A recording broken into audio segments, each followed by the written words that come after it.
Kami dari kelompok 1 mengambil judul tentang hilangnya kesadaran berlalu lintas. Karena sering terjadi kecelakaan yang diakibatkan melanggar rambu lalu lintas dan minimnya pengetahuan sosial dan kesadaran dalam hukum sehingga terjadi berulang kali.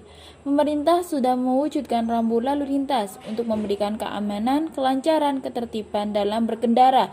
Akan tetapi, 3 komponen dalam berlalu lintas tidak dijalankan sesuai peraturan, maka akan sering terjadi kecelakaan. Anda ingin tahu tentang berlalu lintas? Apa sih berlalu lintas? Berlalu lintas di dalam Undang-Undang 22 tahun 2009 didefinisikan sebagai gerak kendaraan dan orang di ruang lalu lintas jalan.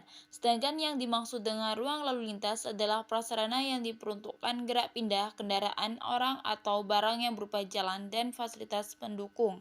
Pemerintah mempunyai tujuan untuk mewujudkan lalu lintas dan angkutan jalan yang selamat, aman, cepat, lancar, tertib, dan teratur.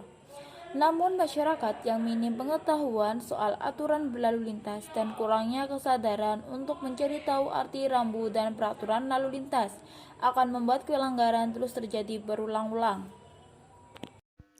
Menurut pendapat Anda, apa yang menyebabkan pelanggaran berlalu lintas? Mungkin karena terburu-buru sehingga faktor kesadaran berlalu lintas sangat minim. Menurut pendapat Anda, bagaimana untuk anak yang masih di bawah umur atau sekolah mengendarai sepeda motor dan tidak mempunyai SIM? Jika menurut saya ada seorang anak yang belum mempunyai SIM dan berkendara di bawah umur, lebih baik jangan berkendara daripada membahayakan orang lain. Apakah Anda pernah melihat pelanggaran berlalu lintas? Pernah, misalnya menerobos lampu merah atau melawan arus balik. Itu sangat membahayakan bagi orang lain. Menurut Mbak Indah, pelanggaran lalu lintas apa yang sering terjadi? Menurut saya banyak yang terjadi, seperti apabila ada di jalan itu, khususnya di lingkar timur ini loh Mbak, perbelokan, arus balik, itu tuh banyak belum waktunya lampu hijau itu, mereka itu sudah langsung gitu loh. Jadi kayak masih lampu merah di situ. Yang kedua, putar balik itu kan sebenarnya nggak boleh, sudah dilarang. Itu masih ada yang putar balik. Terus yang ketiga, dilarang untuk berhenti, tapi tetap ada pemotor yang berhenti di situ. Terus yang keempat, satu lagi Mbak ya, ada itu tuh arahnya pejalan kaki, tempatnya pejalan kaki tapi banyak yang pemotor. Kalau macet gitu, itu tuh pemotor lewat situ. Ya selesai Mbak. Terima kasih Mbak Indah. Ya sama-sama. Menurut Mbak Zila, apakah e-tilang sudah efektif?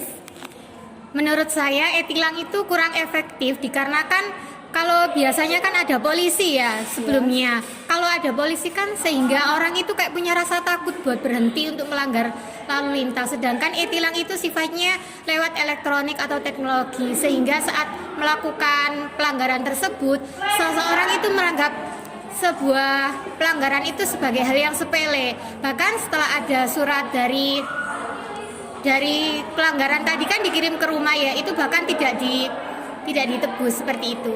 Terima kasih. Nah, menurut Mbak Mina, tujuan e-tilang itu apa?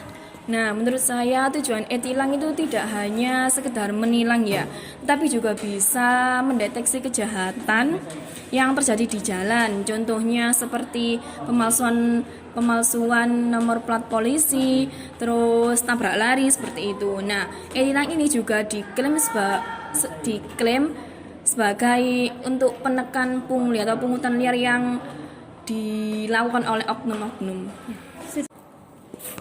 Bagaimana menurut Anda tentang pengendara yang masih di bawah umur? Menurut saya pengendara di bawah umur sangat berbahaya karena mereka belum menguasai tiga komponen dalam berlalu lintas.